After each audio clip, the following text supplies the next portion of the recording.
Welcome to TradeTheNBI.com. This is John. This report is for the 20th. Should be a light day of trading with all the people on the West Coast celebrating 420. Regardless, what we've seen here is from the MBI indicator here, we see the crossover of magenta below the yellow line, and that would represent a little bit of continued weakness. We still have cyan under red from a DOC standpoint, so until we get a breakdown below that 33 level, likely to still hold on fairly decent. But of course, it makes it simple when we have ABM yellow 4135 range. Keeps it simple from an NQ standpoint. Likewise, it's actually a little bit weaker. You can see the magenta is already below that level, and we already had cyan above red. Give a full reset with the DOC steel coming from below, so it can fight it back and forth. You can see it as it dipped below the ABM yellow, it came right back above it. But definitely weaker than the S&P, without a question about that. From a gold standpoint, still in its little bit of rally here, doing okay. It's going to be in a pause. The euro is on a tear as we continue to see the expectation that the euro isn't really Eurozone at least isn't going to be printing money nearly as fast as the U.S., and therefore that's putting a strain. That's going to actually support the market because of the exchange values. Thought I'd throw in a Bitcoin here, as you can see way back up at the for the futures.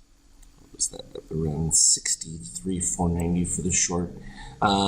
This is an interesting one where the NBI comes in. It's not per se bad, except for from a DOC standpoint. Without a steel reset at or near the zero level, those are unlikely to have any sustained move, particularly when the shakeout is below the 13. That'll probably be an adjustment that'll be made within the update I'll be sending out from a PNT2A standpoint. Turning to the 5K from an intraday chart, well, we talked about it on Friday. We had that weakness continuing, and there wasn't any change in it here, so when we opened up lower, no shock with that. We did make a little bit of a turnaround that was sort of just flat going in between. You'll start to begin to see huge differences between the PNT2 and then the A version here. They're pretty dramatic, and actually I'll show the comparison in just a second when we get to the end of the day. We ended up with some decent breakdown setups that gave some nice moves.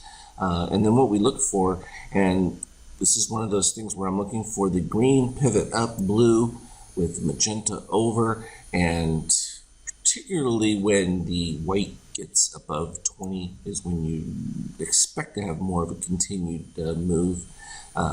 In this particular case, it had some decent pop-ups within it, but ultimately couldn't hold it as we rolled over pretty quickly. And that was kind of obvious right here when you had the pivot of the green down with already and the blue. So it's one of those situations where I'm putting better than break even at that particular spot, just because you can expect that you're probably going to get some drawdown within it. And sure enough, it broke down. Even if you wait though until the end of it, it's still pretty darn good from a dip down. Scrolling it all the way across, we ended up with this one, which will probably most certainly be reduced, because within the falling green and that, even with slight tilt up of blue, should not be enough, and so that'll be an adjustment that is being made, because the actual turnaround right here where the actual white candle comes in a little bit later, and that's simply because it didn't get enough momentum with the white early on. But those are those little fine-tuning adjustments that I'm working with within the program. Needless to say, we get the little blue dots, which we'll be seeing in the update. Same as over here, where this blue dot comes in. Those are going to be new short equivalents that will start up a little bit sooner, and very effective up the top portions. But here was a nice one down at the bottom, literally near the lows, and that caught the carry through all the way up. So even when we get decent signals, but sometimes they just don't have the momentum to carry them through. They start off, but then you get the quick rollover.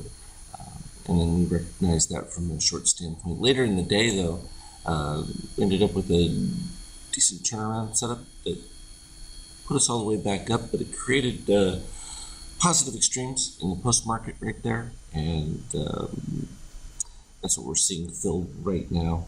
I can show you what the other version, slide this over, which is just regular PNT. So just adding that one in there. You can see from an overlay standpoint, this is the regular PNT 2 versus the 2A, and you can see that where it captures the short setup, follows it all the way through here. There was just a little interruption with that blue line, but as we make these adjustments, not a problem. In this particular case here, it's a good indication where you see the difference of maintaining the short through here and then flips around to the buy signal down towards the bottom, and then is able to carry that going back up at a more precise level.